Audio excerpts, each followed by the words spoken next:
one thing, though, I do want to talk about for Michigan is everyone talks about, yeah, they run the ball a lot, which they obviously do. But they also lead the country in plays of 40 yards or more, right? So they do have that explosive ability. And that, in my opinion, has been the major factor in why they've been able to get over the hump this year on the offensive side and score a bunch of points. So I think that, yes, they're going to try and ground and pound with Haskins and Corum and Edwards, but they also are going to take their deep shots. You saw it in the Big Ten championship game. Gaddis wanted to come out firing, and they did. And so they've done it on the ground and on the and in the air too. So the reason I bring that up is I think people have a misconception because everyone talks about Michigan's run game that they don't have that explosiveness. But then also I look at, how Alabama scored against Georgia in the SEC title game, and it was a 67-yard pass, a 55-yard pass, obviously the interception return. So the way that Alabama scored on Georgia was not – sometimes they were grounding and pounding, but it was mostly – trying to get big chunks in the, through the air. So if Michigan were to be able to do that, that could be it could be a shock factor for this Georgia defense as well. Don't you think? Yeah. I mean, that's been the concern that Georgia fans have had about the defense going back to the spring, really, is the secondary. Very inexperienced. We lost something like 7 secondary players off of last year's team, either to transfer, graduation, or NFL. So you have some talent back there. Keely Ringo, 5-star kid, but he was injured all last year. So this year was his first year playing. You bring Darion Kendrick in from Clemson. He's done okay. Bring Tyke Smith in from West Virginia, number 1 rated returning safety in all of college football. He what has he played? 15 snaps this year, out for the year. Mm-hmm. Now a lot of these teams we were playing during the season, they tried to exploit that secondary or test it some, but the front 7 was so dominating in the majority of those games, teams had a hard time doing it. I mean, it's hard to run a 40-yard route when the quarterback doesn't have time to breathe, and Alabama figured it out. But we saw South Carolina hit some big plays on Georgia with that Josh Fan that they have. Tennessee obviously hit a couple of big ones on us. So that's been kind of not even a secret, really. Like, Georgia's secondary, can it hold up? And that's why for a long time, especially the last kind of half of the season, I thought Ohio State would be Georgia's biggest roadblock to a national title. They ran the ball great with Travion Henderson. Obviously, C.J. Stroud and all those wide receivers. I was like, this could be a problem here. If we ended up having to play them. Alabama wasn't looking great for a lot of the time during the season, and that was the concern. And it showed in that game against Alabama. They were able to hit Georgia on some big ones. And I didn't know that about Michigan. One of Kirby Smart's press conferences, which are a total waste of time, by the way, generally speaking.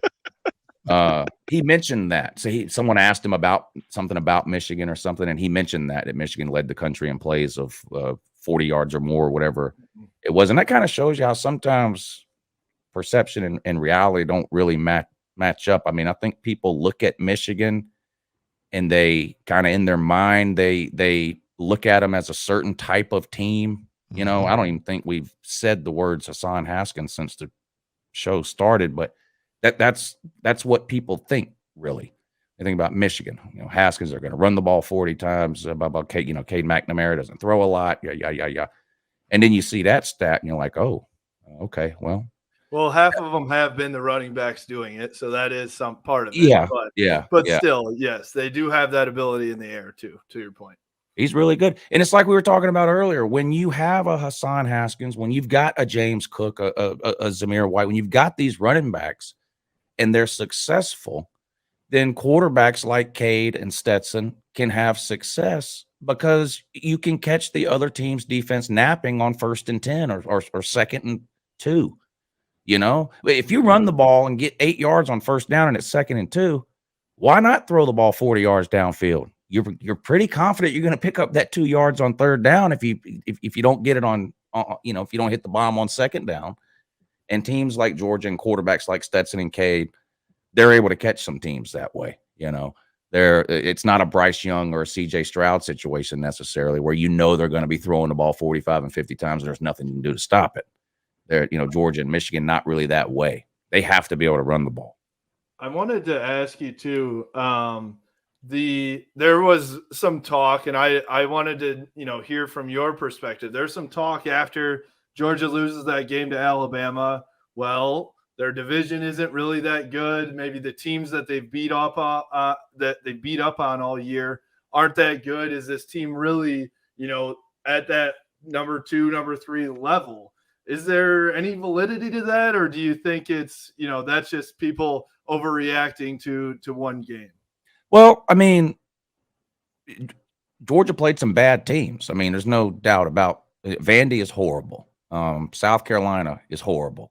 But, you know, they played some okay teams. I mean, Auburn had a down year. They're not a terrible team. I mean, they almost beat Penn State on the road at night.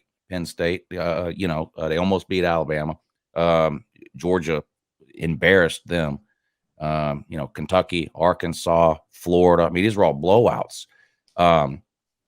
And I hear that a lot, you know, and then I turn around and see Ohio State man bragging about a miracle win over Nebraska. And, you know, and I'm like, well, what do you want? What do you want Georgia to beat Arkansas by 6? Or do you want them to, do you want us to beat Arkansas 37-0 and they can't even cross midfield? I mean, what do you, if you play a bad team, all you can do is blow them out. Mm-hmm. So I don't put you know, I don't put a lot. I don't put a lot into that. Well, their schedule wasn't that tough. That's why they lost to Alabama. No, I think Georgia's one of the best 4 teams.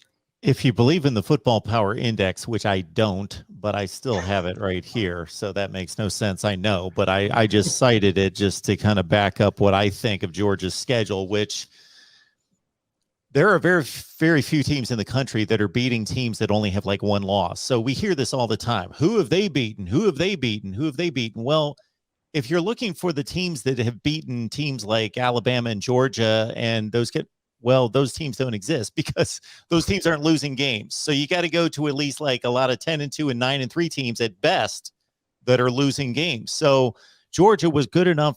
I tell you, Arkansas turned around after they got obliterated by Georgia, obliterated. And if you've watched Arkansas football this year, they're a good football team. They beat Texas A&M. The next week after the Georgia game, they went and hung 51 on Ole Miss, and everybody thought Ole Miss had a terrible defense. It turned out this season they really didn't. They've gotten a lot better on defense. Tennessee was running up ridiculous yardage totals and point totals on everybody. They hit Georgia with a touchdown in the first drive. Then after that, forget it. Clemson, we can make fun of Clemson, say they're not Clemson anymore. Yeah, they had a 9-3 season. They're really not that good, but they knocked out Clemson. Clemson went 9-2 the rest of the way. Clemson's still a pretty talented team, and I'm going to guarantee that they're still one of really the 15 best teams in the country. So Kentucky's a 9-3 football team. They're good. Yeah, and then you talking about beating 1-loss team or whatever it is. Okay, how many 1-loss teams do you have to beat before you've played a good schedule and it's not, you ain't played nobody? Because Cincinnati gets crapped on constantly. They beat Notre Dame by 2 touchdowns on the road in South Bend. And what's Notre Dame's record? 11-1. 11-1. That's a 1-loss team. And Cincinnati gets no respect because the next week they played, you know, whoever they played. So how many do you have? Look, you can't play a 1-loss team every single week. In October, there aren't very many 1-loss teams left. Right. The other thing is, when you're ranked in the top 5, who can you play? Yeah. You don't get a lot of top 5 matchups in the regular season. I mean, you get every once in a while you get Michigan and Ohio State both really good at the same time. Georgia, Florida both really good at the same time. Auburn, Alabama both really good at the same time, whatever. But usually in October and November, you got a really good team playing a team with 3 or 4 losses. I mean, it's hard to win all your games. It's true. Exactly. It's true.